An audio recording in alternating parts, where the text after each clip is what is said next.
Cold bit through my jeans, seeping up from the stone I'd been sitting on for the past hour. My legs had gone numb somewhere around the 40-minute mark, but I couldn't bring myself to stand.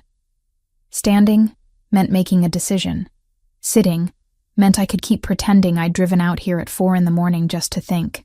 The Columbia River Gorge stretched below me, darkness broken only by scattered lights from houses too far away to matter. Wind whipped my hair across my face, strands catching in my mouth. I didn't bother pushing them away. 3 weeks. 21 days since Tyler's car went over a cliff 20 miles south of here. 21 days since the police knocked on my apartment door with faces that told me everything before they spoke a word. Loss of control, they'd said. Tragic accident. Liars. All of them. I'd found Tyler's notes 2 days after the funeral. Hidden in his gym bag, the one place I almost didn't check. Pages of names, dates, locations, testimony he'd planned to give against the Bratva, against Alexei Stepanov specifically. My baby brother had witnessed something he shouldn't have, agreed to testify, and paid for it with a staged accident that fooled everyone except me. The edge called. Just 1 step, maybe 2, then the wind would do the rest, and the pain crushing my chest would finally stop. No more waking up reaching for my phone to text Tyler before remembering he'd never answer. No more eviction notices I couldn't pay. No more failed pitches to editors who'd stopped returning my calls. No more anything. I shifted forward. Gravel skittered over the edge, disappearing into darkness. My heart hammered, but my mind felt eerily calm.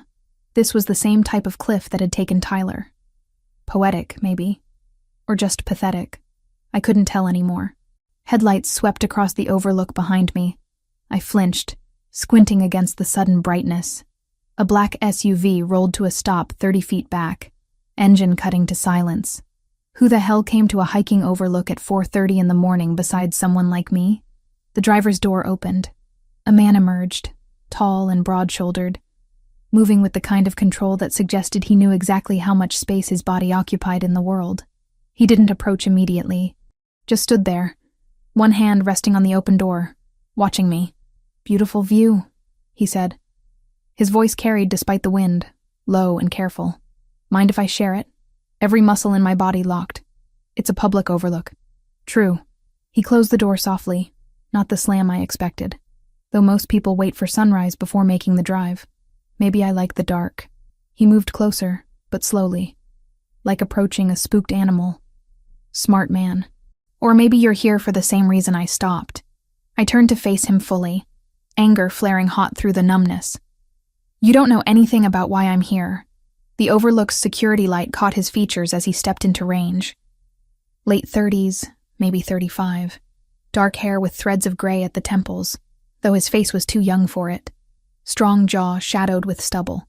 Eyes that looked almost black in the dim light, fixed on me with an intensity that made my skin prickle. A thin scar cut horizontally through his right eyebrow, pale against tanned skin. "You're right," he said. "I don't. But I know that look." "What look?"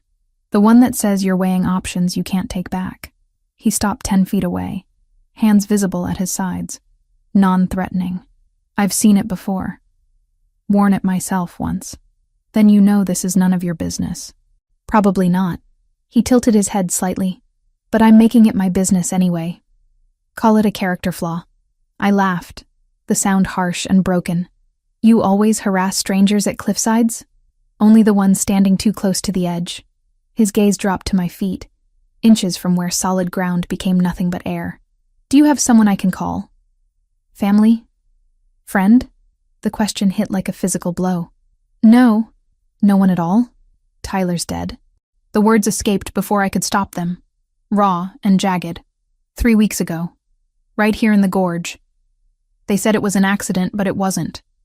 He was going to testify against the Bratva, against Stepanov, and they killed him for it. Staged the whole thing so perfectly that everyone believes it was just bad luck, bad weather, bad timing, just my little brother being careless. I was breathing too fast, words tumbling out in a rush I couldn't control. I spent 2 years scraping by to put him through community college. He was going to be an accountant.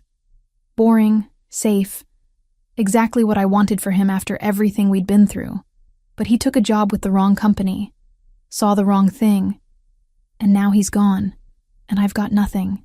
No family, no money, no job that pays enough to matter, just debt and an eviction notice and the knowledge that the man who killed my brother is walking around free while everyone calls it an accident.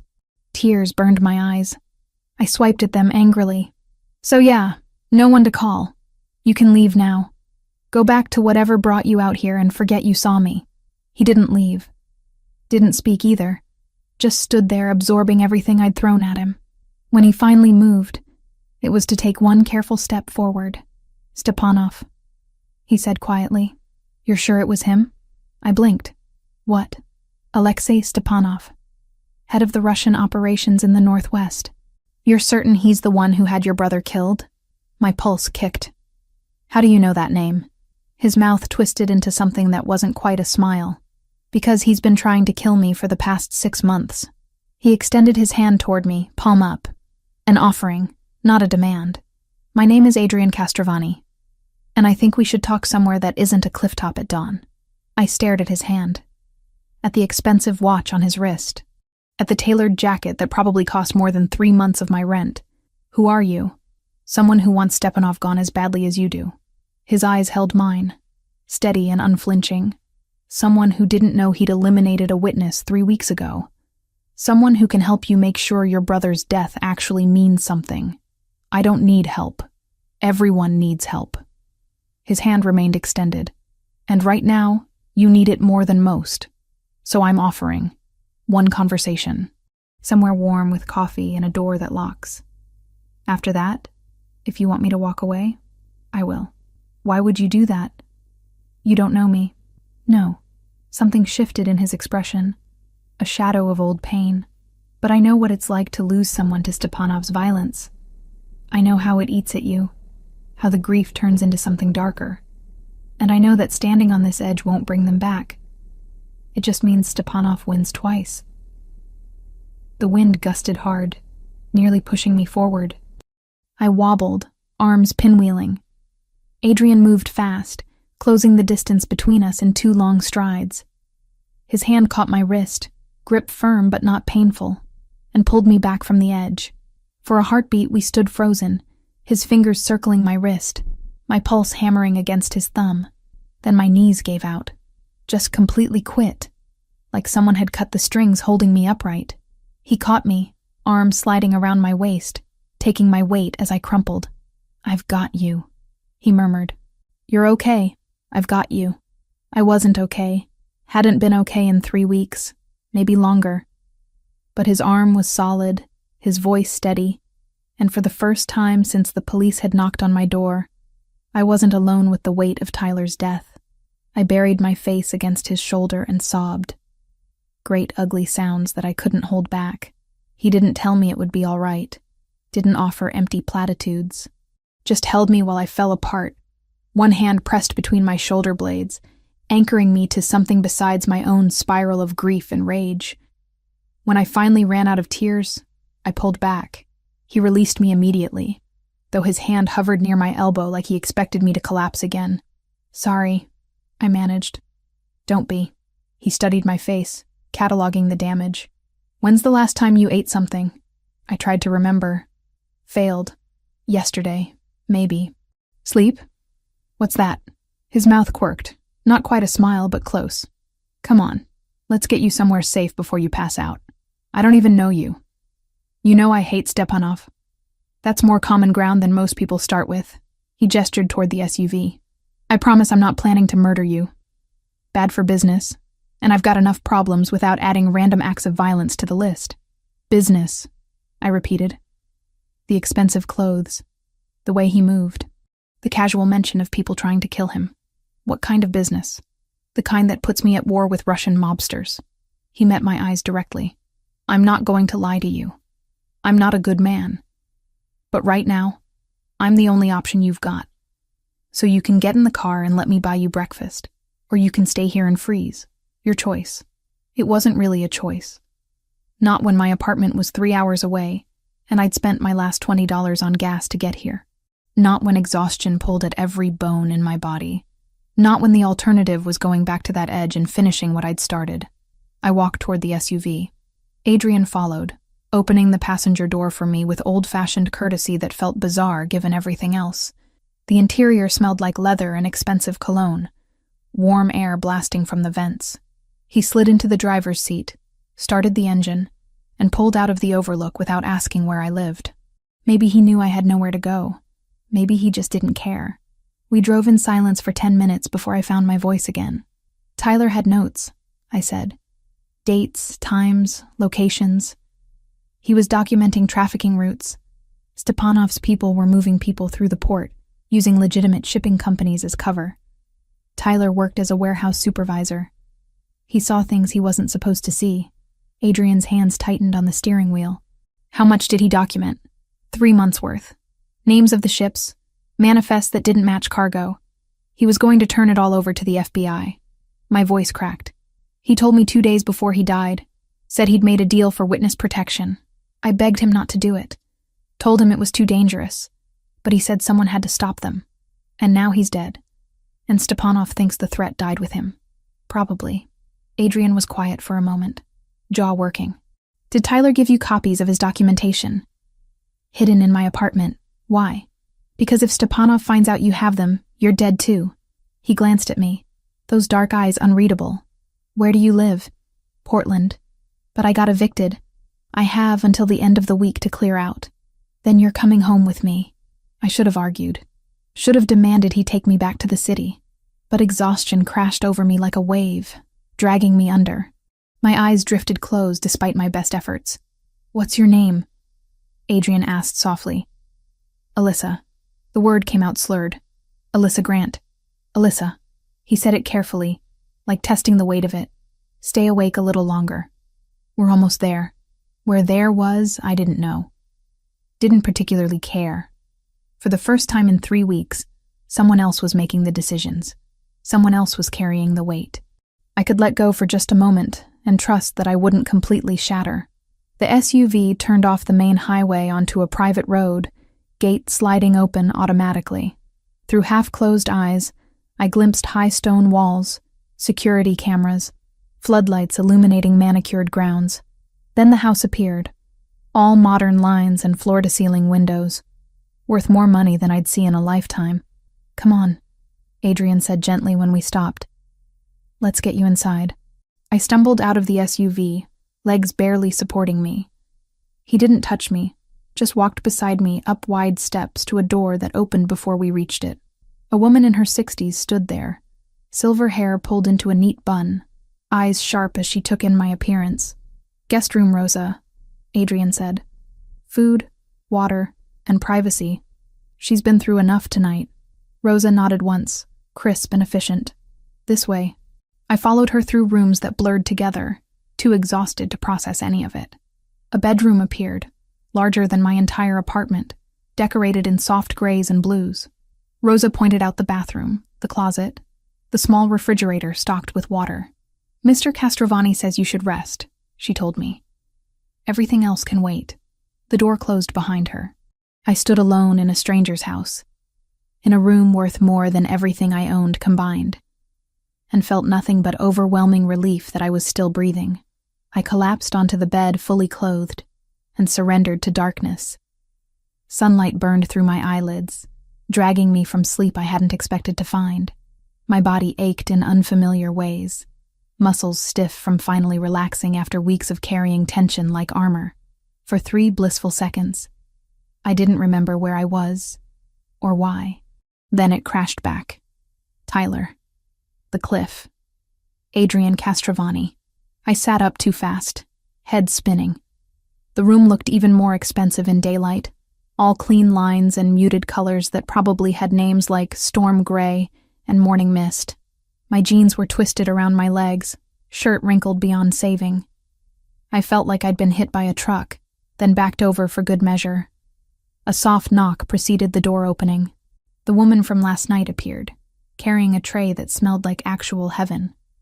Rosa, Adrian had called her. Good morning, Miss Grant, she said, setting the tray on the nightstand. Mr. Castrovani asked me to let you rest as long as you needed. I glanced at the clock. 2:15 in the afternoon. I'd slept for almost 12 hours. Thank you, I managed, voice rough. I should probably go. I've imposed enough. Rosa's expression didn't change, but something flickered in her eyes.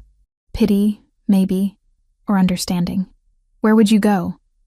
The question hit harder than it should have. I have an apartment for a few more days anyway. Mr. Castrovani is in his office when you're ready to speak with him. She moved toward the door, paused. The coffee is fresh. So is the bread. You should eat. She left before I could respond. I stared at the tray, stomach cramping with sudden hunger. Scrambled eggs, toast that looked homemade, fresh fruit I definitely couldn't afford on a good day. Coffee in an actual ceramic mug, not the chipped Goodwill disaster I used at home. I ate mechanically, tasting nothing but needing the fuel. My hands shook around the mug. Caffeine or fear or exhaustion. Impossible to tell. When the tray was empty, I stood on legs that felt more solid than they had in weeks, and went looking for answers. The house was massive, room after room of understated wealth that screamed old money, even though I knew Adrian's fortune came from significantly less legal sources. I found him in what had to be his office, surrounded by dark wood and leather furniture that matched his aesthetic perfectly. He looked up when I appeared in the doorway, still wearing the same clothes from last night, though he'd shed the jacket. White shirt rolled to his elbows, dark slacks, watch that probably cost more than my entire education. Those deep brown eyes tracked my movements with the same intensity I remembered from the cliff. Alyssa. Not a question. Just acknowledgement. How are you feeling? Like I made a series of spectacularly bad decisions. I stayed in the doorway, one hand on the frame, anchoring myself. Thank you for the room and the food, but I should get back to Portland. To do what? He leaned back in his chair, fingers steepled. Pack up an apartment you can't afford? Return to a job that isn't covering your bills? Heat rushed to my face. You don't know anything about my situation. I know you were standing on a cliff at dawn, contemplating whether to step off. His voice was gentle, which somehow made it worse.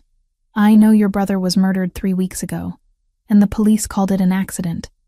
I know you have nowhere to go and no one to call. Am I wrong? My throat tightened. What do you want from me? I want to make you an offer. He gestured to the chair across from his desk. Sit. Please. I should have walked out.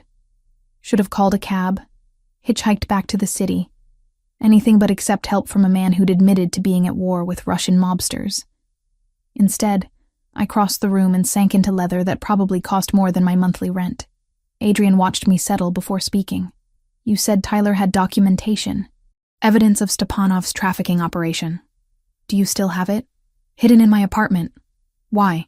Because if those documents are as detailed as you described, they're valuable. Not just to the FBI, but to me. He leaned forward, elbows on the desk. I've been trying to dismantle Stepanov's network for 6 months. He's been encroaching on territory I control, using methods I don't tolerate, trafficking specifically. So this is business for you. Partially. Something shifted in his expression. It's also personal. Stepanov killed my sister 4 years ago, Lucia. She was 23, fresh out of college, working as a social worker helping trafficking victims. She got too close to his operation, asked too many questions. They made it look like a carjacking gone wrong. The pain in his voice was raw, unguarded. I recognized it because I carried the same weight. I'm sorry. So am I. He straightened, control sliding back into place.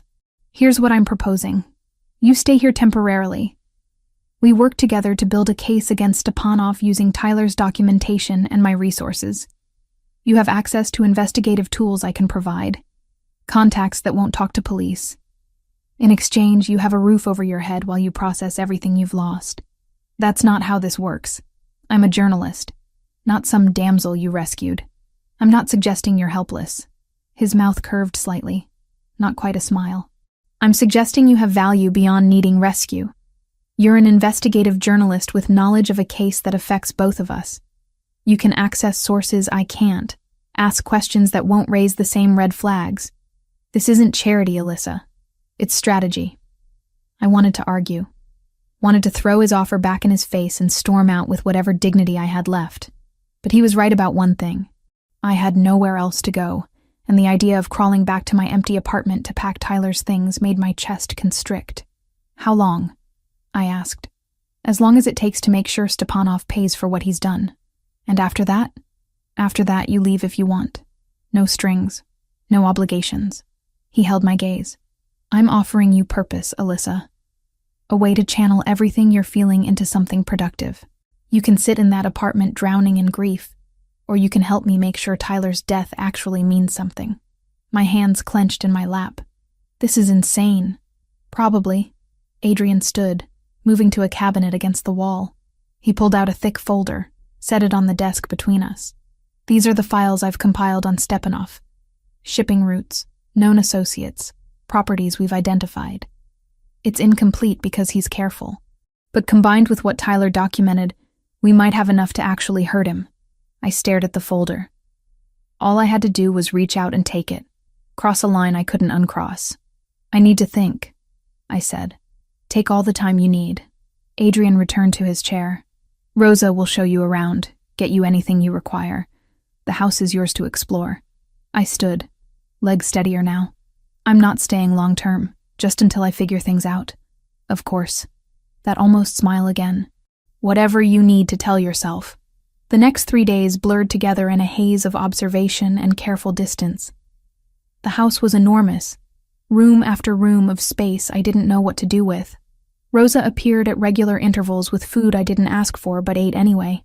My body was slowly remembering what it felt like to be cared for, even peripherally. Adrian gave me space, which I appreciated more than I could articulate. But I saw him, watched him move through his days with the precision of someone who'd built an empire on control and calculation. Men came and went, dark suits and careful words. Meetings behind closed doors, phone calls in languages I didn't speak. On the 3rd day, I met Vincent. He found me in what passed for a library, surrounded by books I wasn't reading, just existing in a space that felt separate from everything else. "Miss Grant." His voice carried authority tempered with something careful. He was maybe 40, built solid, with gray threading through dark hair. "I'm Vincent Moretti, head of security for Mr. Castrovani." I set down the book I'd been pretending to read. "Head of security, that's one way to describe it." His mouth twitched. "Mr. Castrovani mentioned you prefer direct conversation." "I prefer not being lied to." "Then I'll be honest." Vincent moved further into the room, hands visible at his sides. Non-threatening, despite everything about him suggesting capability for significant violence. "You're an outsider in a world that doesn't tolerate outsiders. That makes you a liability. But the boss says you stay, so you stay. My job is to make sure you don't become a problem." Comforting. Not meant to be comforting. Meant to be clear. He studied me with eyes that had seen things I couldn't imagine. "I've worked for Adrian Castrovani for 15 years. Saved his life twice. He saved mine 3 times. That's the kind of loyalty this world runs on. You don't have that history. You don't have that trust. So while you're here, you follow the rules, which are, don't leave the property without authorization. Don't make calls we haven't cleared. Don't ask questions about operations that don't concern you." His expression didn't change. "And don't make the boss regret pulling you off that cliff." Heat flared in my chest. "He told you about that?" "He tells me everything that affects security." Vincent's voice gentled slightly. "He also told me about your brother. I'm sorry for your loss. Stepanov is a bastard who deserves everything coming to him. If you can help make that happen, you're welcome here. Just don't forget where you are, or who we are." He left before I could respond. I sat in the silence, processing. This was Adrian's world. Men like Vincent. Loyalty bought in blood. Rules I didn't understand. And I'd agreed to stay in the middle of it because the alternative was going back to an apartment full of Tyler's ghost. That night, I couldn't sleep. Nightmares kept jerking me awake. Images of Tyler's car going over the cliff, of him calling my name while I stood frozen. By 2 a.m, I gave up and wandered downstairs, looking for water or distraction, or anything to quiet my mind. I found Adrian in the kitchen, sitting at the island with a mug of something hot. He looked up when I appeared, taking in my rumpled appearance without comment. Couldn't sleep? He asked. Dreams. I moved to the sink, filled a glass. My hands trembled enough that water sloshed over the rim. Adrian stood, crossed to the stove. Sit. I'll make tea. You don't have to. I know. He pulled down a second mug. But I'm already awake. And you look like you're about to shatter. Humor me. I sank onto a stool, watching him move through the space with easy familiarity. He set the mug in front of me minutes later, steam curling between us. Nightmares about Tyler? He asked, taking the seat beside mine. How did you know? Because I still have nightmares about Lucia. He wrapped both hands around his mug. 4 years, and I still wake up reaching for my phone to call her before I remember she won't answer. The shared pain created a bridge between us. Fragile, but real. Does it get easier? No. His honesty cut clean. But you learn to carry it differently. Learn to function around the weight instead of being crushed by it. We sat in comfortable silence, drinking tea while the house settled around us. For the first time since Tyler died, I wasn't alone with the grief. Someone else understood the specific shape of this loss. Thank you, I said eventually. For this. For all of it. Adrian's eyes met mine, something warm flickering in their depths. You're welcome, Melissa. Now finish your tea and try to get some rest. Tomorrow, if you're ready, I'll show you what we're really up against. I nodded, throat tight with emotions I couldn't name. When I finally returned to bed, sleep came easier than it had in weeks. Work became my anchor. For the next week, I buried myself in Tyler's documentation, cross-referencing dates and locations with the files Adrian provided. The world narrowed to spreadsheets and shipping manifests, patterns emerging from chaos like constellations appearing in a dark sky. 4 witnesses. 3 months. All dead. Tyler was the 4th. His car sent over a cliff on Highway 26. Before him came Sarah Chen, overdose that looked accidental until I matched the timeline to her scheduled testimony. Marcus Webb, house fire attributed to faulty wiring 2 days after he spoke to the FBI. Jennifer Kozlowski, mugging gone wrong in a parking garage she'd used safely for 3 years. Stepanov's signature was all over it, invisible to anyone not looking for the pattern. But once I saw it, I couldn't unsee it. The precision, the timing, the way each death removed a witness without raising enough suspicion to warrant deeper investigation.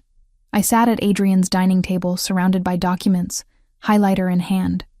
When he appeared with coffee I hadn't asked for, but desperately needed. Steam curled between us as he set the mug at my elbow. You've been at this for 6 hours, he said. I glanced at the window, surprised to find darkness outside. I didn't notice. That's a pattern. He pulled out the chair beside mine, close enough that I could smell cedar and something warmer. You work yourself to exhaustion, skip meals, forget the world exists. Roses complained twice about untouched food. I'm fine. You're obsessed. No judgment in his voice. Just observation. I recognize it because I've been there. After Lucia died, I spent 8 months doing exactly what you're doing now. Chasing every lead, building cases that went nowhere, forgetting to sleep or eat or breathe. My hands stilled on the papers. Did it help? Eventually. He leaned back, dark eyes tracking my face, but not until I learned to pace myself. Revenge is a marathon, not a sprint. You burn out, you become useless. I'm not useless. I didn't say you were. Something shifted in his expression. I said you will be, if you don't take care of yourself. And I need you functional, Alyssa. These connections you're making, they're valuable, but not if you collapse from exhaustion. Heat crept up my neck. Fine, I'll eat. Good. He stood, moved toward the kitchen. Rosa left lasagna. I'll heat it up. I watched him go, processing the casual domesticity of a mafia boss warming food for the journalist living in his house. Nothing about this situation made sense, yet here I was, accepting it as normal. The lasagna was incredible. I ate mechanically, while Adrian worked on his laptop across from me, comfortable silence settling between us. Our fingers brushed when we both reached for the same document, electricity jumping at the contact. He pulled back first, clearing his throat. Vincent wants to meet with you tomorrow, he said. Go over security protocols. I've been here a week. Seems late for that conversation. He's been evaluating whether you're a liability or an asset. Adrian's mouth curved slightly. Apparently you've graduated to asset status. How generous. Vincent's loyalty is absolute. If he's accepted you, that means something in this world. I set down my fork. What world exactly? You keep mentioning it, but I still don't understand what I'm actually looking at here. Adrian closed his laptop, giving me his full attention. I control operations across the Pacific Northwest. Shipping, imports, some construction. On paper, everything's legitimate. In reality, about 40% of my revenue comes from activities the government frowns upon. Trafficking? Never. His voice hardened. That's Stepanov's specialty, and it's why we're at war. He wants my port access to expand his operations. I refuse to hand over territory that would be used to move human cargo. So you're the ethical criminal? I'm the criminal with standards. He held my gaze. I won't pretend I'm a good man. But I draw lines Stepanov wouldn't recognize. Before I could respond, his phone buzzed. He glanced at the screen, expression darkening. We have a problem. What kind of problem? He was already moving toward his office, voice dropping as he spoke into the phone in rapid-fire commands I couldn't follow. I trailed after him, pulse kicking up. Vincent appeared from another room, weapon visible at his hip. Boss? Explosion at the Riverside property, Adrian said. 3 guards. Stepanov's people claimed responsibility. My stomach dropped. Are they dead? Vincent's jaw tightened. Clean detonation. No warning. Adrian's hands clenched into fists. Double security here. Full perimeter sweep. I want eyes on every approach and contingency plans for extraction if they try the same thing. Already mobilizing. Vincent's gaze flicked to me. Miss Grant should be briefed on lockdown procedures. Agreed. Adrian turned to me. This is what I meant about the reality of this world. Stepanov just escalated. He's going to keep pushing until one of us is dead or defeated. The words should have terrified me. Instead, something cold and sharp settled in my chest. Good. Let him come. I want him to. Alyssa, no. I stepped forward. He killed Tyler. He's killing your people. So let him try. Maybe he'll get sloppy. Vincent's expression shifted, something like approval flickering across his face. Adrian studied me for a long moment before nodding slowly. All right, then you're going to learn how this works. Vincent, show her the security protocols, all of them. The next 5 days blurred together. Vincent walked me through the property's defenses, showed me safe rooms and exit routes, taught me how to read security feeds. I spent hours watching monitors, learning to distinguish normal movement from threat patterns. Adrian worked around the clock, coordinating responses to Stepanov's attack. I watched him transform from the man who'd made me lasagna into something harder, colder, a leader who commanded absolute loyalty because he'd earned it in blood. We worked side by side in his office, building the case against Stepanov piece by piece. Late nights when exhaustion made my eyes blur, when his hand would steady mine over paperwork. Moments when I'd look up and find him watching me with an intensity that made my breath catch. Neither of us acknowledged it. Couldn't afford to. Not with everything else demanding attention. On the 10th day, Vincent found me in the library. Boss wants you in the security room. Now. I followed him through corridors I'd memorized, down to the basement level where banks of monitors covered an entire wall. Adrian stood there with 3 other men, all focused on feeds showing the property's perimeter. What's happening? I asked. Motion sensors on the north boundary. Vincent pointed to a screen. 4 vehicles. 8 men. Armed. My pulse hammered. Stepanov? His signature. Adrian's voice was ice. Vincent, get her to the safe room. No. The word surprised me as much as it surprised them. I'm staying. This isn't a discussion. You brought me here to help build a case against him. Let me see what he's capable of. Let me witness it so I can document every detail. I held Adrian's gaze. You can't protect me from reality while asking me to fight in it. Something flickered in his eyes. Respect, maybe. Or recognition. Fine. But you stay with Vincent. You follow every order he gives without question. Understood? Understood. Vincent gripped my arm, not gently. Come with me. Now. He pulled me to a reinforced room with a door that looked like it belonged in a bank vault. Monitors lined one wall, showing feeds from every camera on the property. He shoved me toward a chair. Sit. Watch. Learn. His voice was hard. This is what your revenge actually looks like. The attack began at 11:47. I watched through cameras as figures in dark clothing approached from multiple angles, moving with military precision. Adrian's men responded immediately, defensive positions activated with practiced efficiency. Gunfire erupted, muzzle flashes bright in the darkness. I flinched at each burst, hands gripping the chair arms hard enough to hurt.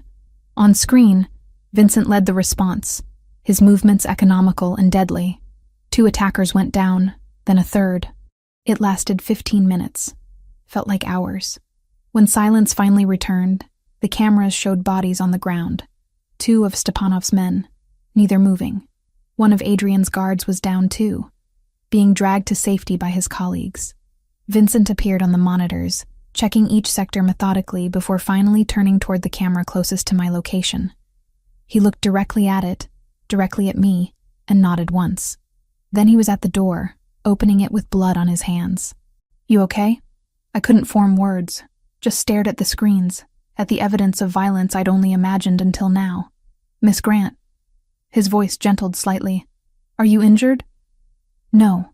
My voice came out hoarse. "I'm fine." "You're not fine, but you're unharmed." He moved past me, checking monitors. "The boss will want to see you." I found Adrian in his office, shirt sleeves rolled up, exhaustion carved into every line of his face. He looked up when I entered, something raw in his expression before control slid back into place. "Are you all right?" he asked. "Everyone keeps asking me that." I moved to the window, staring at darkness beyond. "I watched people die tonight. I know. Your world is violent." "Yes. And if I stay, I'll see more of it. Probably." He crossed to stand beside me, not touching but close enough that I felt his presence like heat. "You can leave, Alyssa. Right now. I'll have Vincent drive you back to Portland, set you up somewhere safe. You don't have to be part of this." I turned to face him. "Tyler's dead because of Stepanov. Those witnesses are dead because of him.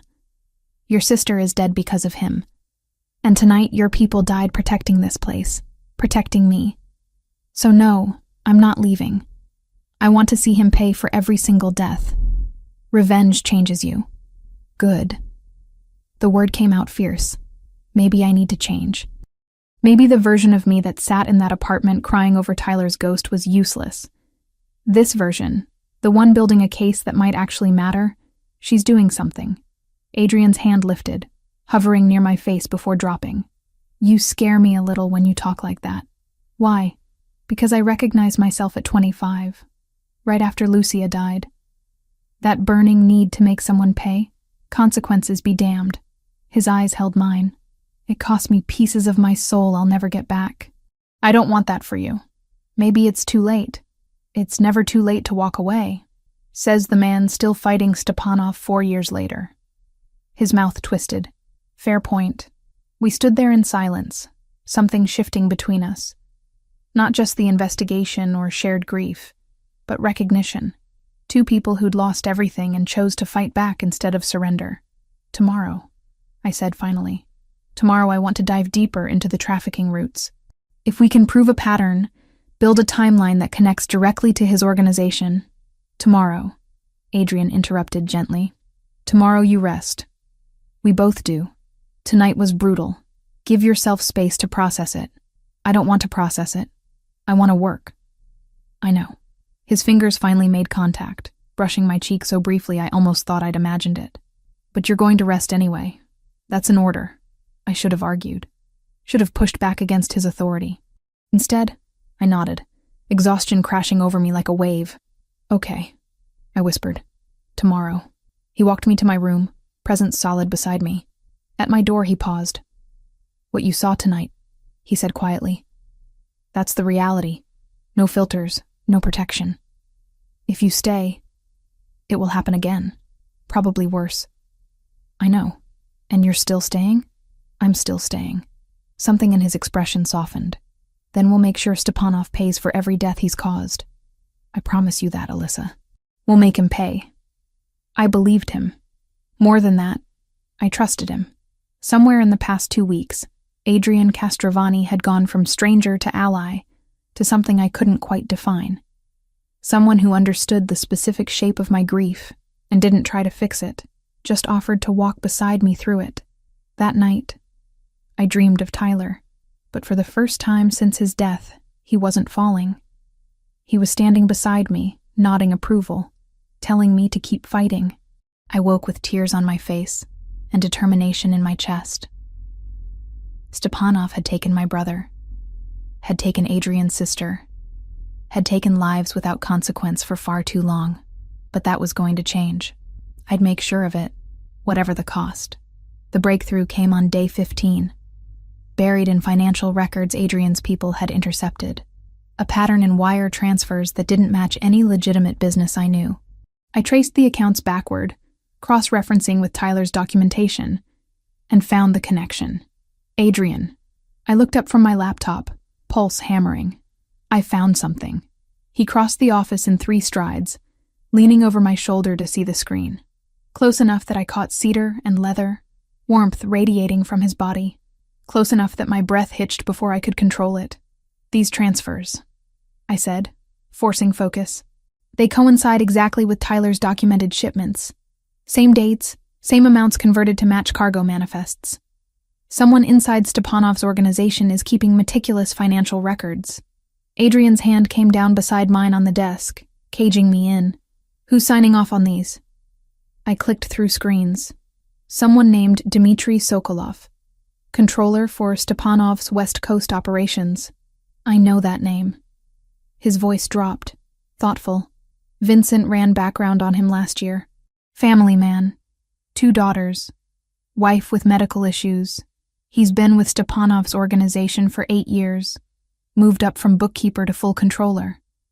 Why would someone like that stay with trafficking operations? Fear? Debt? Maybe both. Adrian straightened, already pulling out his phone. If he's documenting everything this thoroughly, he's either covering himself or preparing an exit strategy. Vincent appeared within minutes, called from wherever he'd been monitoring security. He studied my screen, jaw tightening. Sokolov's careful, he said. Keeps low profile. We've never been able to get close to him without raising flags with Stepanov's people. But I could. The words came out before I'd fully thought them through. Both men turned to look at me. I'm a journalist. Reaching out to sources is what I do. If I approached him offering anonymity, protection through publication? No. Adrian's response was immediate. Too dangerous. It's the perfect approach. I stood, facing him directly. He won't trust you. You're a rival organization, another criminal asking him to betray his boss. But me? I'm investigating Stepanov's operations for a story.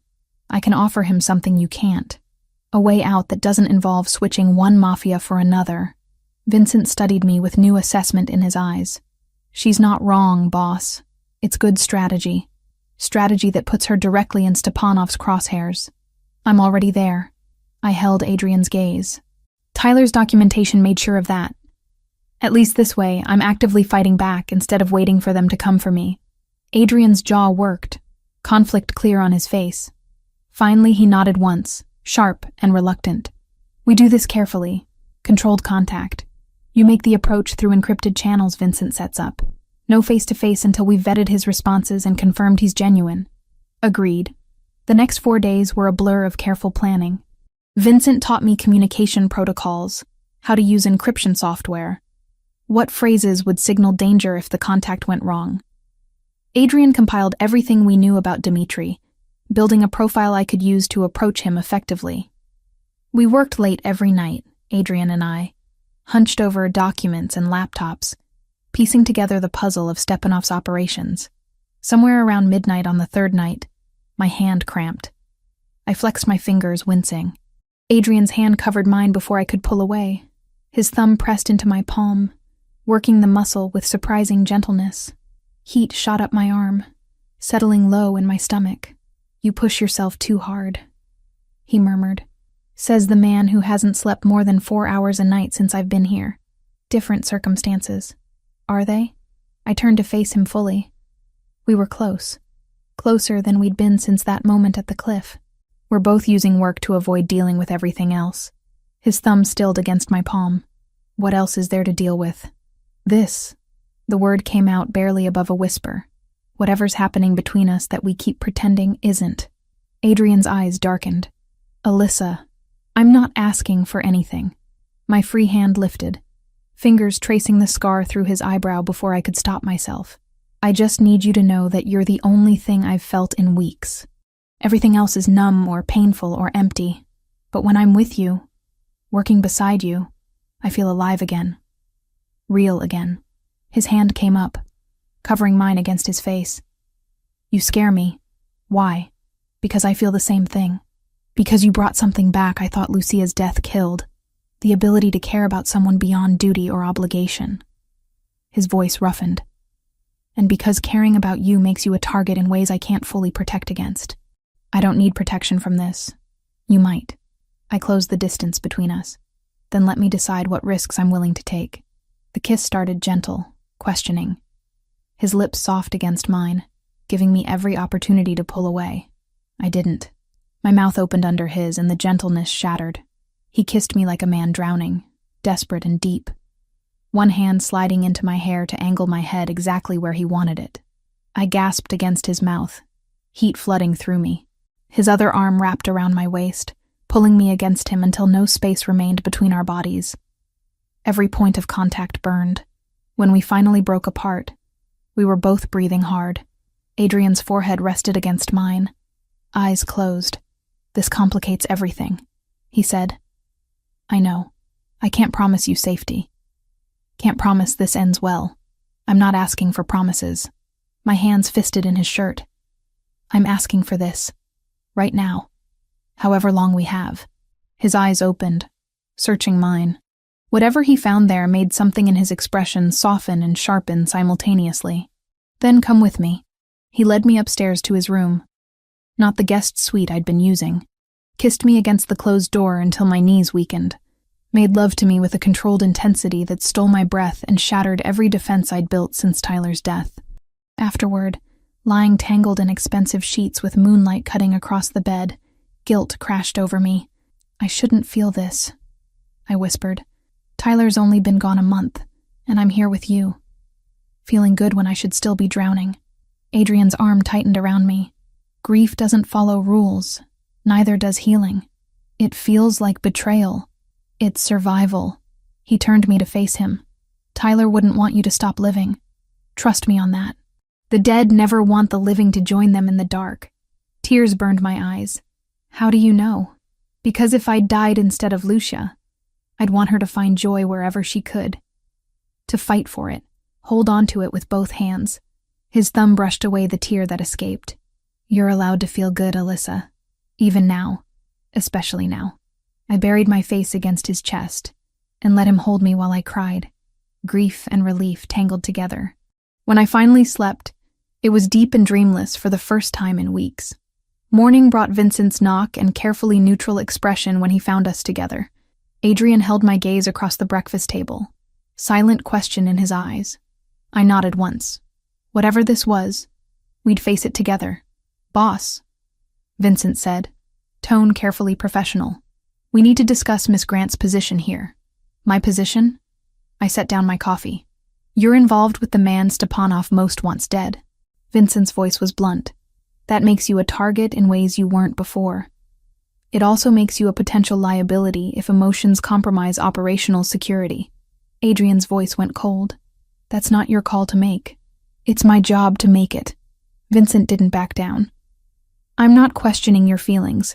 I'm questioning the timing. We're in active conflict. This complicates things. Everything about this situation is complicated, I said. But I'm not going anywhere. And I'm not stopping the investigation.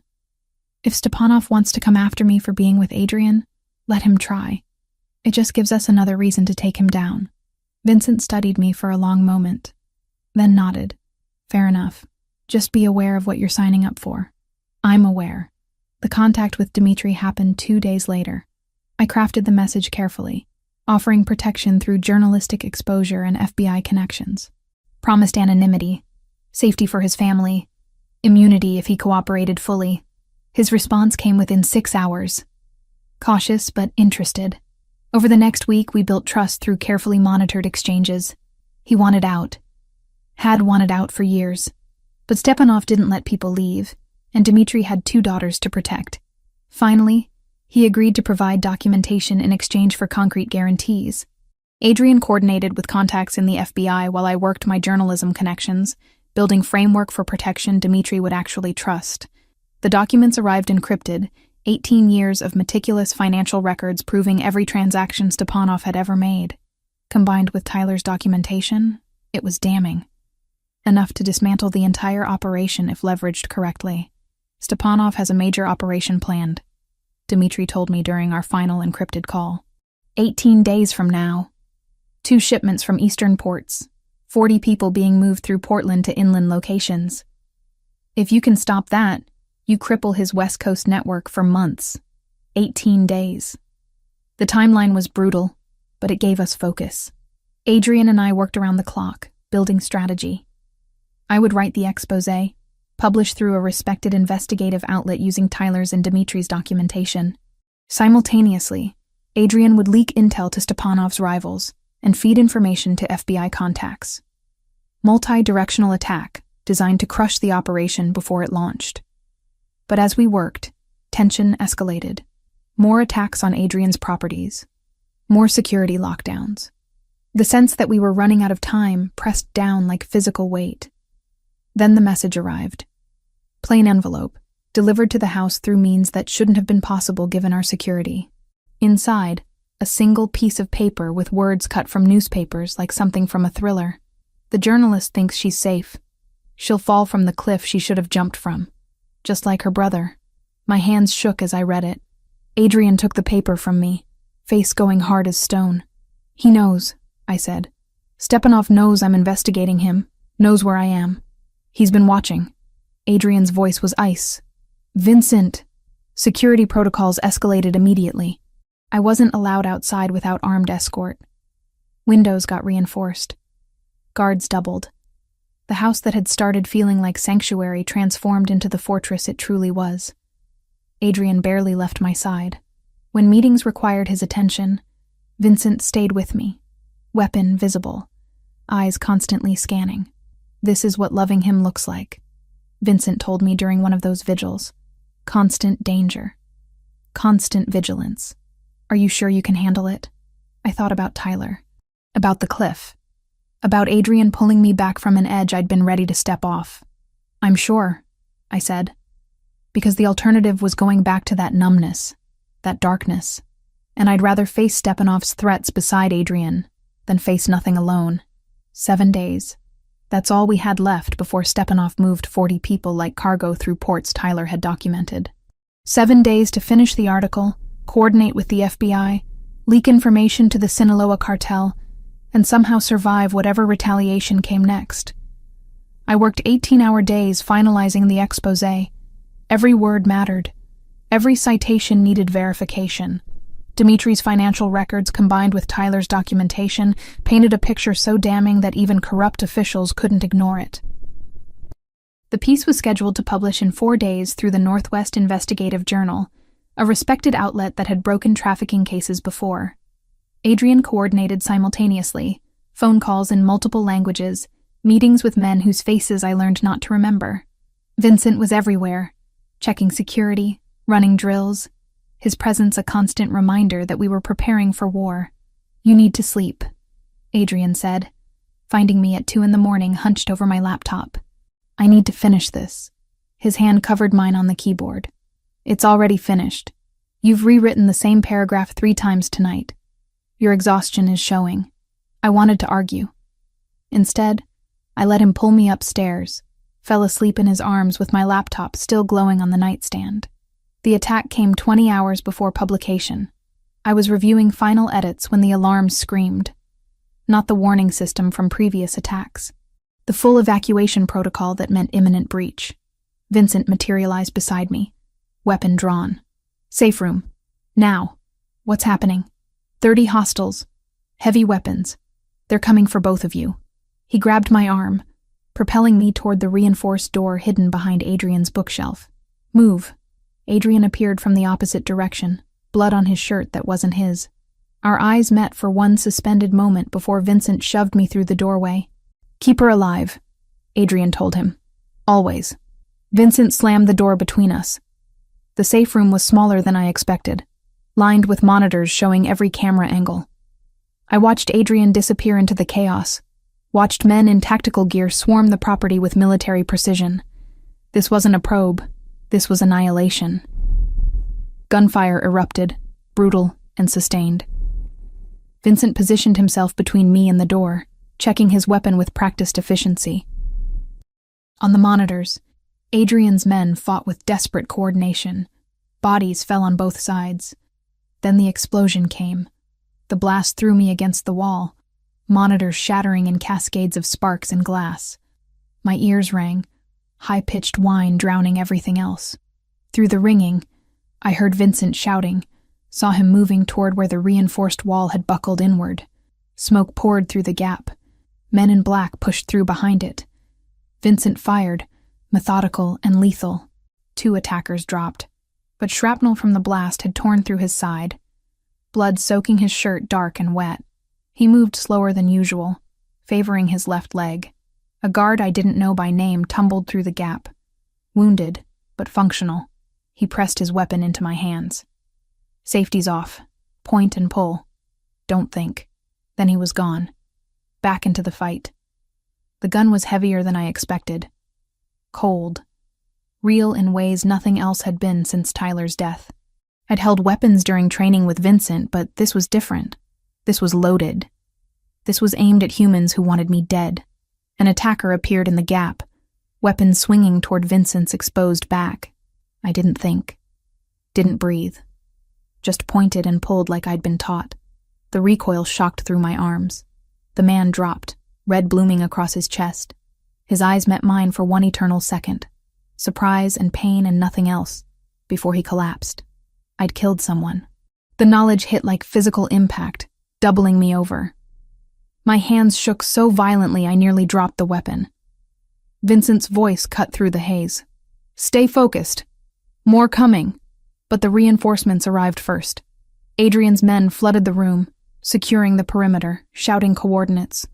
The attack broke, scattered. Through ringing ears and shocked numbness, I heard retreat being called. Vincent swayed, caught himself on the wall. "Miss Grant, you're safe now." Then he fell. I don't remember dropping the gun or crossing to him. Just suddenly I was there, hands pressed against the wound in his side, blood hot and slick between my fingers. "Vincent, stay with me. Did my job." His voice was weak but satisfied. "Boss is alive. You're alive. That's what matters. You're going to be fine. Help is coming. Don't lie." He smiled slightly. "Been doing this too long not to know." Adrian crashed through the doorway, took in the scene instantly.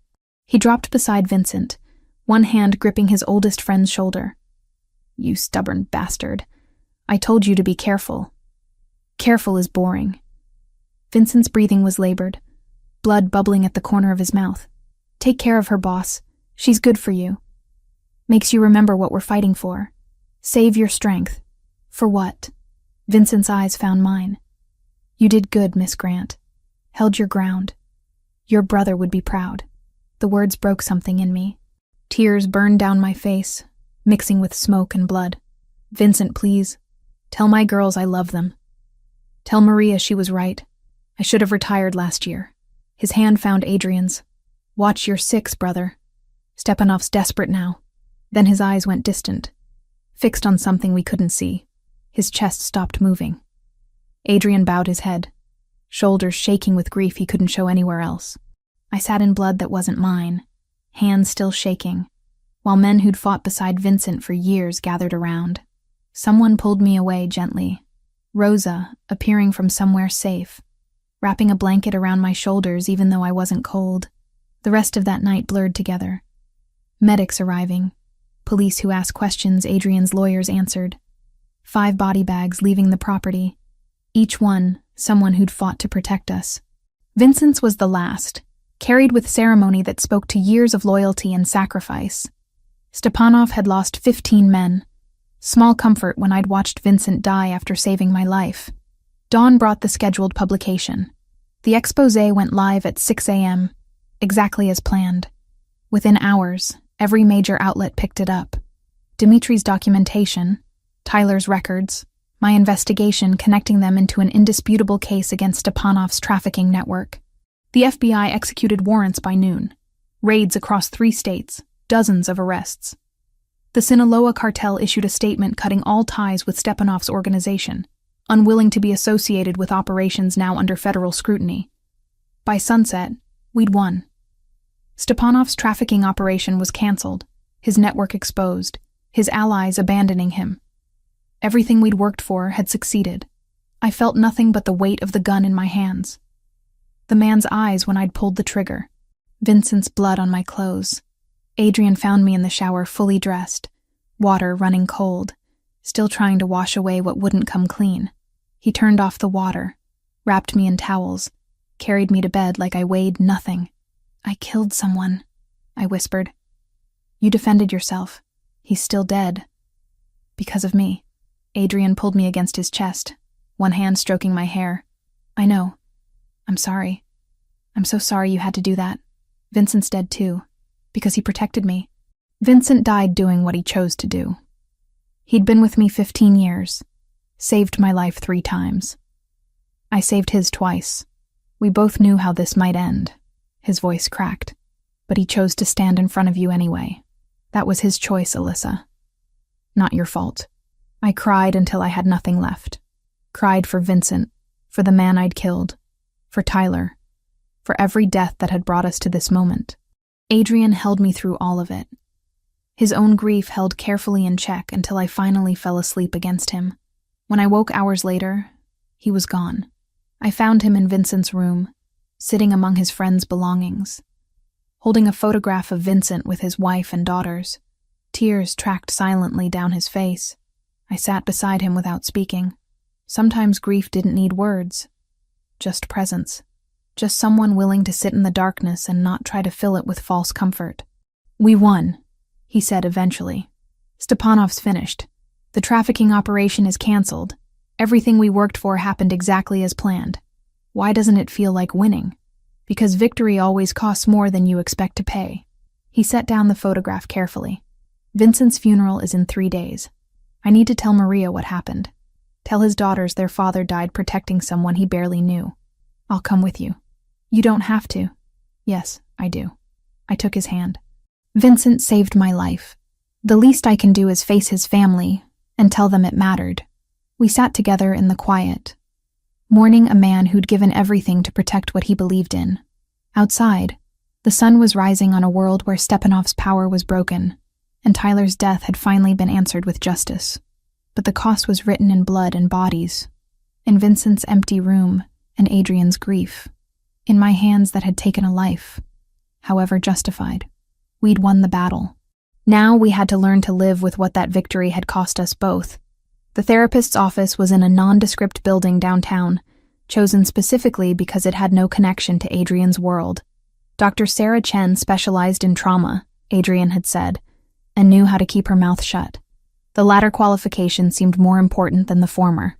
"Tell me about the moment you pulled the trigger," she said during our 3rd session. I stared at the abstract painting behind her head, all bleeding colors and sharp angles. "I don't want to talk about it. That's why you need to." My hands clenched in my lap. He was going to kill Vincent.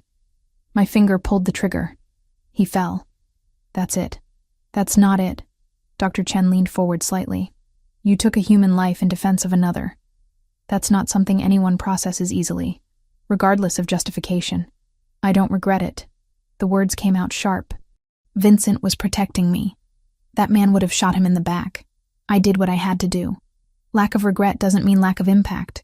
You can know something was necessary and still be traumatized by having done it. I met her eyes finally. I see his face when I close my eyes. The surprise. Like he didn't expect to die that day. Nobody ever does, I guess. "No," she agreed quietly. "They don't." Vincent's funeral was held on a gray Thursday that matched the mood perfectly. The church was packed with men in dark suits, faces hard but eyes wet.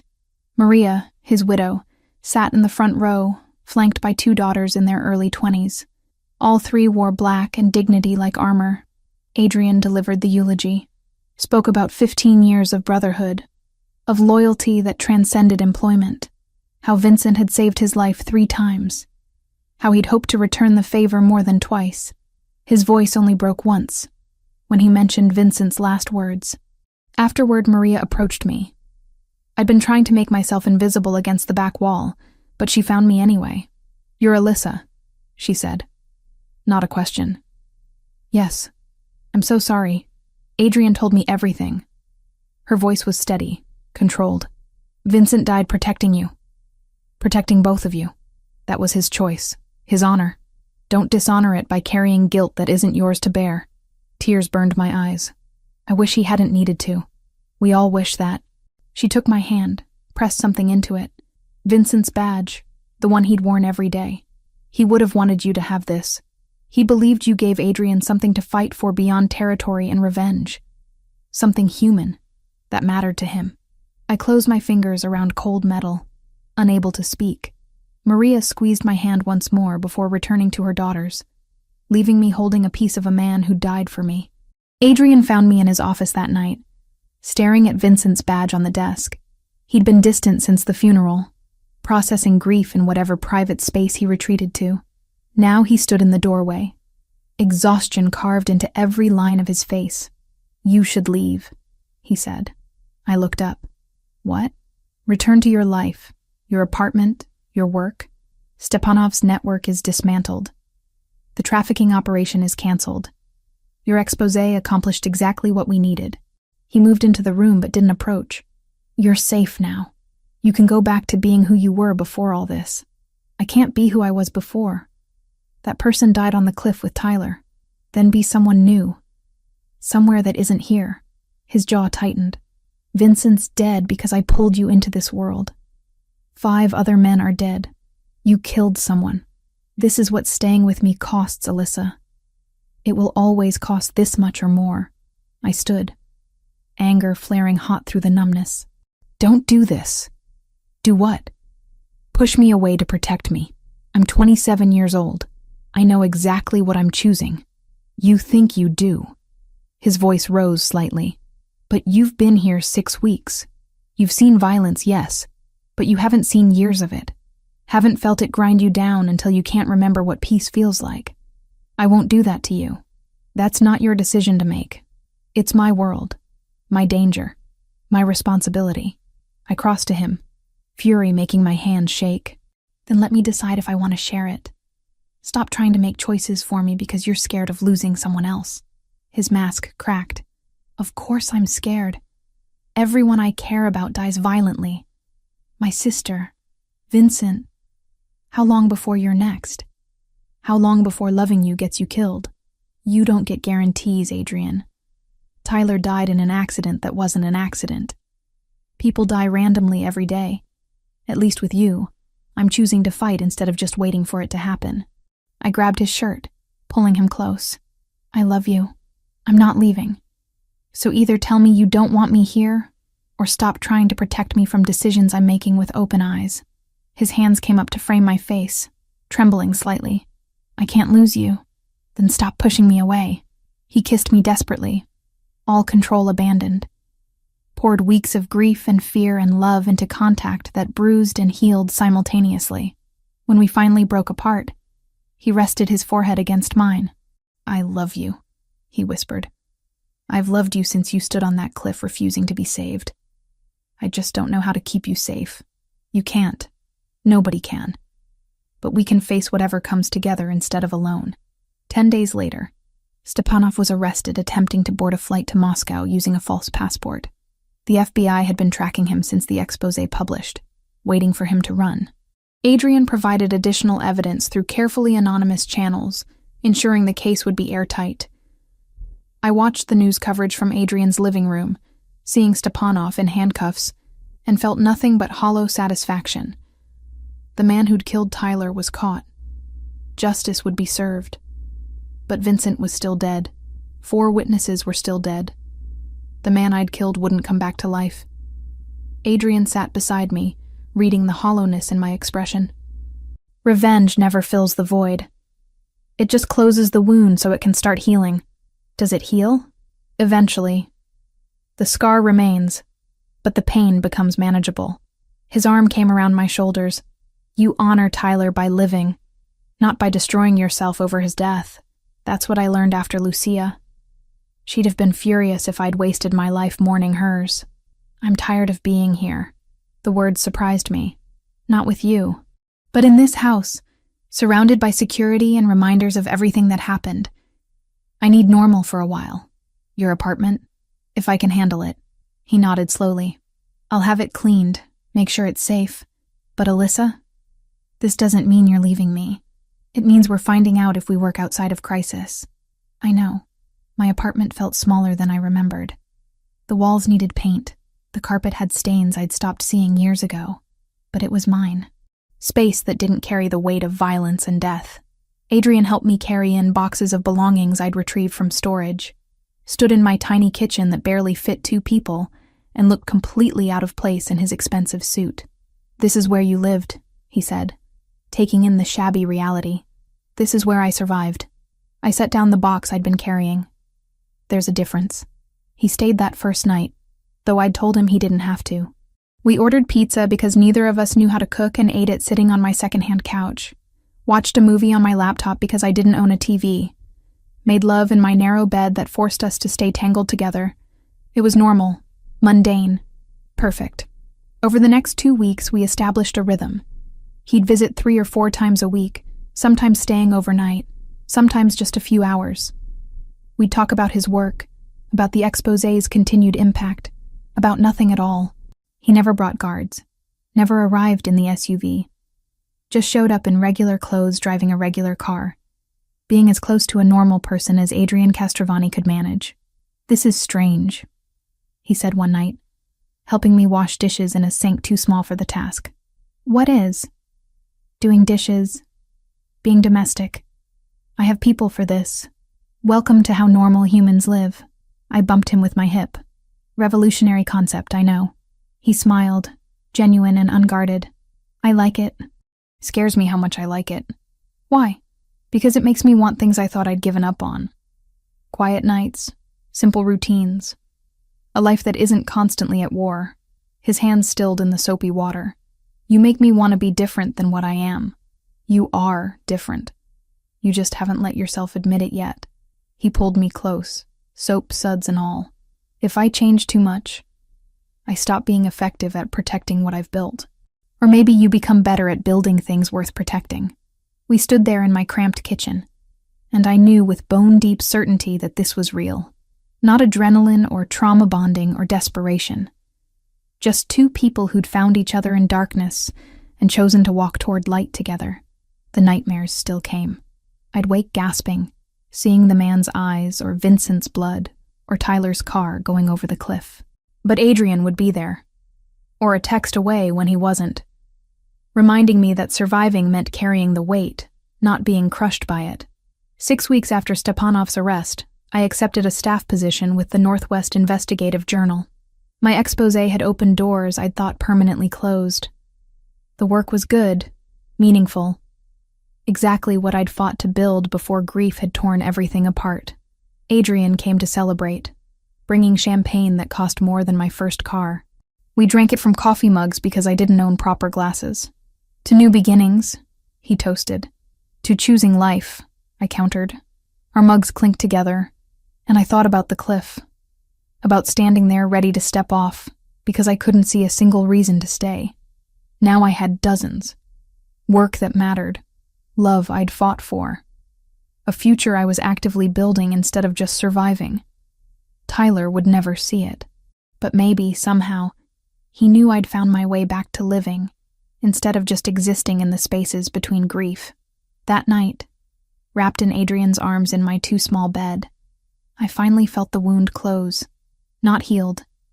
Never fully healed, but closed enough that I could breathe around it. Move forward carrying the scar, rather than bleeding from an open injury. Thank you, I whispered into the darkness. For what? For stopping that night. For seeing me when I couldn't see myself.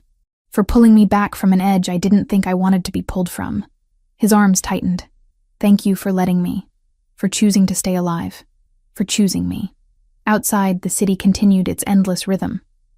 Inside, we held each other and breathed and existed in a moment of peace we'd both earned through blood and grief and refusing to let darkness win. It wasn't perfect, but it was ours, and that was enough. 3 months after Stepanov's arrest, I sat across from Jessica Lynn, my former colleague from my freelance days. We'd agreed to meet for coffee, something I'd been putting off because I knew exactly what she wanted to discuss.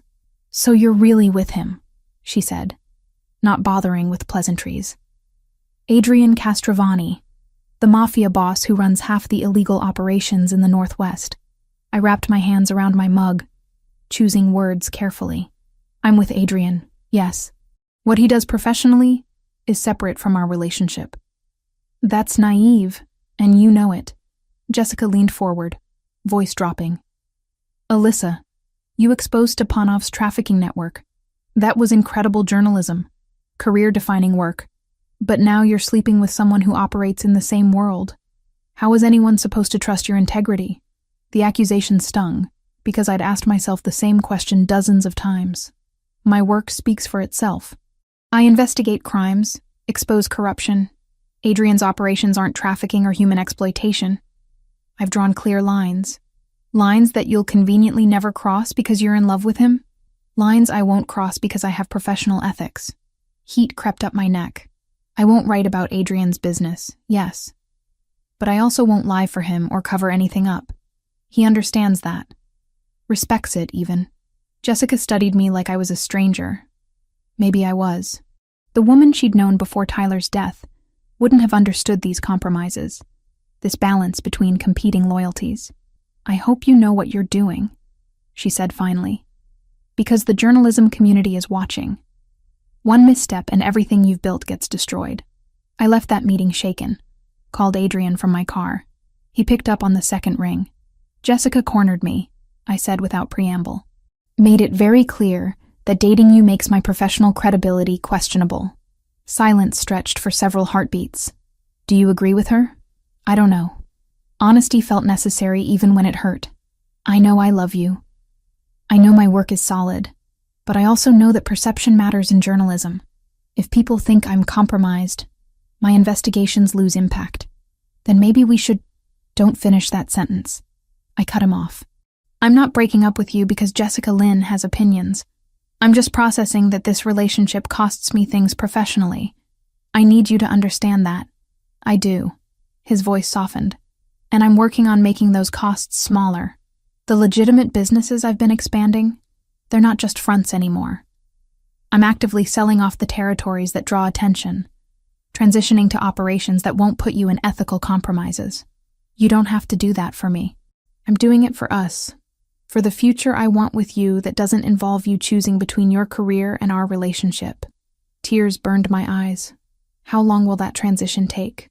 Months, maybe a year, but I'm committed to it, Alyssa. You made me want to be different. Better. I'm trying. That conversation became the first of many difficult negotiations about how we'd make this work. I established boundaries Adrian agreed to respect. No involvement in his business decisions. No access to information I might feel obligated to report. Complete independence in my journalism work, even if it meant investigating organizations adjacent to his operations. In return, I accepted that his past wouldn't disappear overnight, that men would always defer to him with respect born from fear, that security would remain a constant presence in his life, and by extension, mine. The work helped. My position at the Northwest Investigative Journal came with real resources, editorial support, and respect I'd never experienced as a freelancer. I dove into new investigations, letting the work consume hours that might otherwise spiral into overthinking everything Jessica had said. Adrian's transformation was slower, but visible. He sold his stake in 2 distribution networks to neutral parties, invested heavily in construction and shipping operations that were completely legitimate. I watched him in meetings, saw the shift from crime boss to businessman happening in incremental degrees. One evening, I arrived at his house for dinner and found an older man I didn't recognize in Adrian's office. They were arguing in rapid Italian, voices raised. I started to retreat, but Adrian called me in. "Alyssa, this is Paolo Grimaldi, my father's oldest friend and current business advisor." His jaw was tight with tension. "He has concerns about our relationship." Paolo's eyes swept over me, dismissive and cold. "You're making him weak, distracted. Enemies will see this and exploit it." "Enemies like who?" I kept my voice level despite anger simmering beneath. "Stepanov's in prison. His network is dismantled. Adrian's been more effective since I've been here, not less. You don't understand this world. No, you don't understand me." I stepped fully into the room. "I'm not some civilian he needs to protect. I killed a man defending this house. I watched Vincent die. I've seen exactly what Adrian's world costs, and I'm still here. That's not weakness. That's choice." Paolo's expression shifted slightly, reassessing. "And when the next threat comes, when loving you makes him hesitate at a critical moment," Adrian's voice cut through before I could respond. "Then I hesitate knowing I have something worth protecting beyond territory and reputation.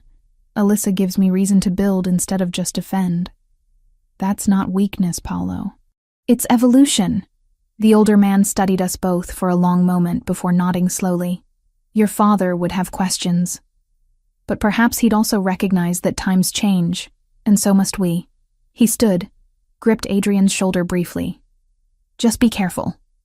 Both of you." After he left, Adrian pulled me close, face buried against my neck. "Thank you." "For what?" "For defending us. For staying even when people like Paolo and Jessica make it clear how complicated this is." I threaded my fingers through his hair, feeling the tension in his shoulders. "I'm not going anywhere, but we need to be realistic about what we're building here. It's not going to be easy or simple. Nothing worth having ever is." We stood there in his office, holding each other, and I realized this was the relationship we were choosing. Complicated, messy, requiring constant negotiation and compromise, but real, honest, built on foundation of shared trauma and conscious decision to walk forward together, despite obstacles. The months passed with increasing stability. We fell into rhythms that worked, nights at my apartment mixed with weekends at his house. Separate professional lives that sometimes intersected but remained distinctly ours. I met more of his world, learned names and faces, understood the complex web of loyalty and obligation that defined his operations. He met mine, too. Attended a journalism award ceremony where my Stepanov piece won recognition. Endured questions from colleagues who clearly wondered what investigative reporter was doing with someone like him. Handled it all with grace I hadn't expected, making small talk about my work without once trying to claim credit or connection. One Saturday morning, 6 months after I'd moved back to my apartment, Adrian appeared with coffee and a serious expression. "I sold the last distribution territory yesterday," he said. "The operations that concerned you most are gone. Transferred to people who'll run them without my involvement." I set down my coffee mug carefully. "That's what you've been working toward." "It is. But I want you to understand what it means." He moved to sit beside me. "I'm not suddenly legitimate. There's history, connections, influence that won't disappear. But the active criminal operations, those are finished. What remains is business that won't put you in ethical compromises." "Why are you telling me this?" "Because I want to marry you someday. Want to build a life that doesn't require you to constantly navigate impossible choices between me and your work." His hand found mine.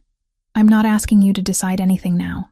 Just wanted you to know I'm committed to becoming someone you can build a future with, without sacrificing your integrity." Tears blurred my vision. "You're already someone I want a future with, even with all the complications, especially with them. Because you're not trying to change me or control me. You're transforming yourself to meet me halfway." I kissed him softly. That's not something people do lightly. We spent that day planning nothing and everything, talking about what future might look like if we kept choosing each other through obstacles and complications, where we'd live, how we'd handle families and expectations, what compromises we could accept and which ones remained non-negotiable. It wasn't perfect. Wasn't the fairy tale version of love where everything magically aligned, but it was honest, built on mutual respect, shared trauma that we'd transformed into strength, and conscious decision to fight for something worth keeping. That evening, sitting on my cramped balcony, watching sunset paint the sky orange and purple, Adrian's arm around my shoulders, I thought about the cliff, about standing there certain I had nothing left worth living for. If someone had told me then that 6 months later I'd be here, in love with a man who'd pulled me from that edge, building a life I actually wanted instead of just enduring, I wouldn't have believed them. But here I was, breathing, living, choosing each day to stay in the light we'd found together instead of retreating back into darkness. Tyler would never see this, never meet Adrian or know that his death had been avenged.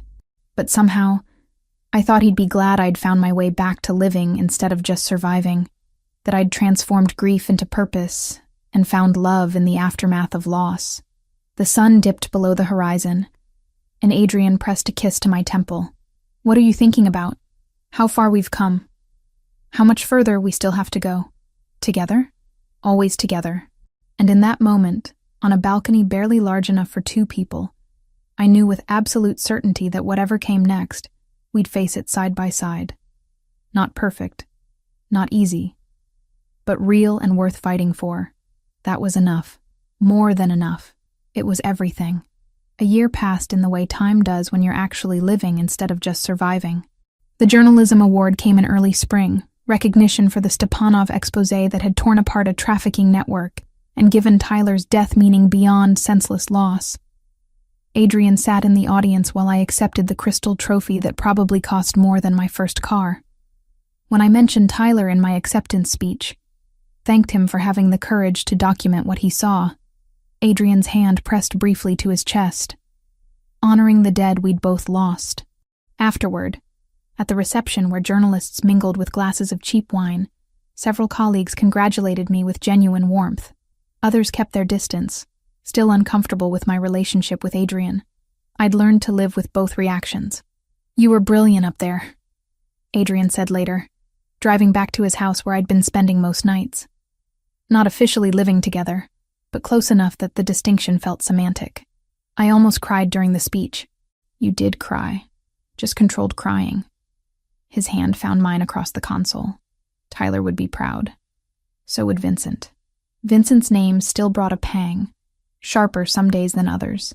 Maria had started speaking to me again after months of necessary distance, told me she understood I hadn't asked for Vincent's sacrifice. Understanding didn't erase the cost, but it helped carry the weight. The first anniversary of Tyler's death arrived in late autumn, leaves turning gold and red like the world was mourning with me. I'd been dreading it for weeks, knowing the date would hit differently than all the days before it.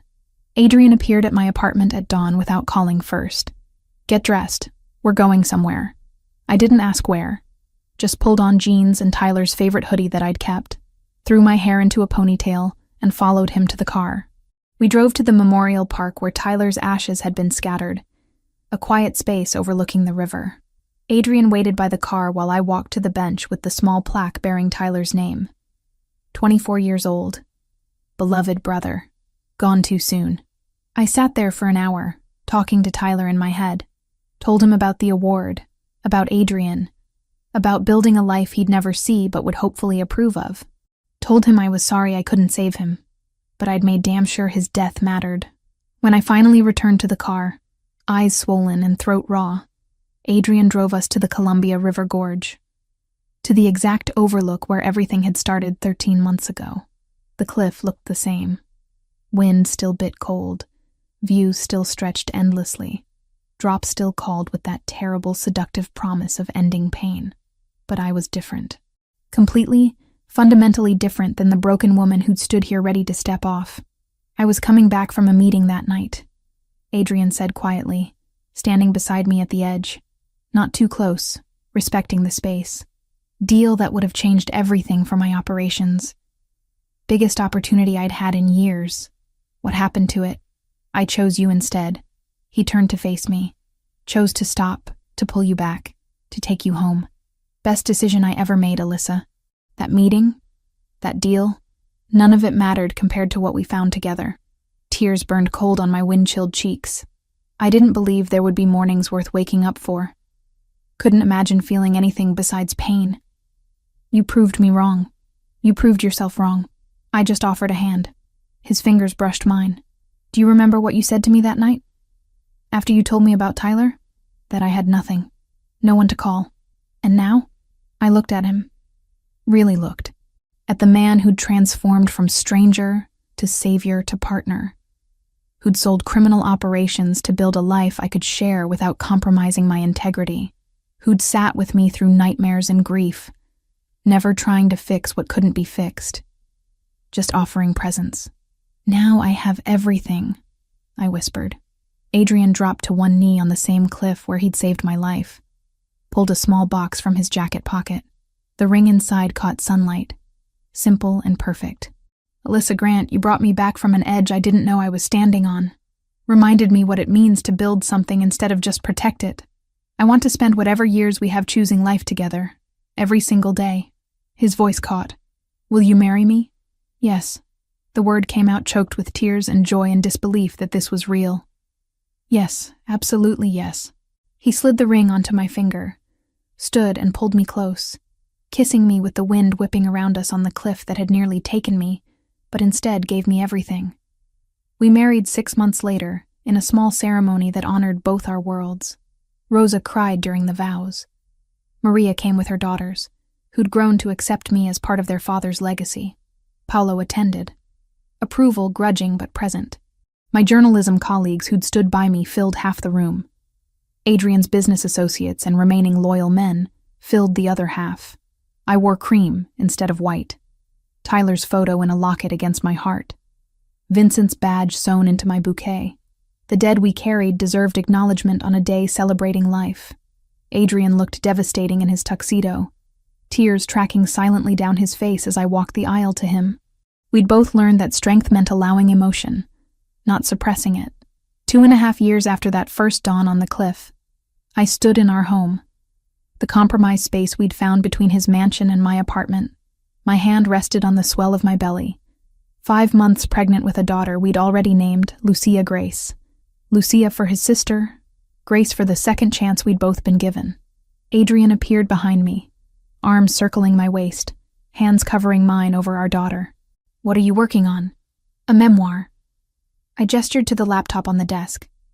About Tyler, about grief, about finding reasons to live when everything feels impossible. Who's it for? People standing on cliffs, literally or metaphorically. I want them to know that 1 year from their worst moment, life can look completely different. That choosing to stay alive, even when it feels pointless, can lead somewhere worth being. He rested his chin on my shoulder, reading over the dedication I'd typed. For Tyler, who taught me courage. For Adrian, who taught me hope. For everyone who needs to know that tomorrow might be the day everything changes. It's perfect, he murmured. It's honest. I closed the laptop, turned in his arms. I can't pretend it was easy or simple. Can't promise everyone's cliff moment leads to something beautiful. But mine did. Tyler's death led to justice. My pain led to purpose. Our love grew from the worst circumstances imaginable. And now we live. We build. We honor the dead by making the most of the time they didn't get. I placed his hand where Lucia kicked, strong and insistent. We bring new life into the world and teach her that even darkness can't extinguish hope if you refuse to let it. Adrian's eyes were wet, but he smiled. The real smile. The one he'd only learned after I'd taught him it was okay to feel joy even after loss. That night, lying in bed with his hand on my belly and moonlight painting silver across our room, I thought about the woman I'd been on that cliff, how she'd been certain there was nothing left worth living for, how wrong she'd been. Life had given me Tyler's death. Trauma I'd carry forever. Scars both visible and hidden. But it had also given me Adrian. Work that mattered. Love I'd fought for. And a future I was actively building instead of just enduring. The grief didn't disappear. Probably never would. But it had transformed from an open wound into a scar I could touch without bleeding. Tyler's memory lived in the work I did. The justice I sought. The life I'd chosen to keep living despite his absence. Adrian's breathing evened out into sleep beside me. I stayed awake a while longer, hand on my daughter, thinking about what I'd tell her someday. About her Uncle Tyler, who'd been brave enough to stand against evil. About her namesake, Aunt Lucia, whose death had shaped her father into the man he'd become. About Vincent, who'd given his life protecting strangers who'd become family. But mostly, I'd tell her about the cliff, about the moment her father stopped to check on a stranger in the dark, about the choice to accept his outstretched hand instead of stepping into nothing. Because that choice, that single moment of deciding to stay alive just one more day, had led to everything else. To justice and love and purpose and her existence in my belly, kicking reminder that life continues, that hope survives, that choosing to stay can be the bravest thing you ever do. Outside, the wind picked up, the same wind that had nearly pushed me off a cliff a lifetime ago. But I was safe now, warm and loved, and building something worth protecting. I closed my eyes and slept dreamlessly, wrapped in the arms of the man who'd saved me by showing me I was worth saving. And tomorrow, I'd wake up and choose life again, just like every day before it, and every day that would come after. That was the gift Tyler had given me through his death, the understanding that living fully was the best revenge against those who'd tried to break us, that love could grow in the aftermath of loss, that sometimes the worst moments led to the most profound transformations. I was Alyssa Castrovani now, journalist, wife, soon-to-be mother, survivor of grief and trauma and violence, builder of a future I'd once thought impossible, and I was alive. Gloriously, gratefully, completely alive. And that was everything.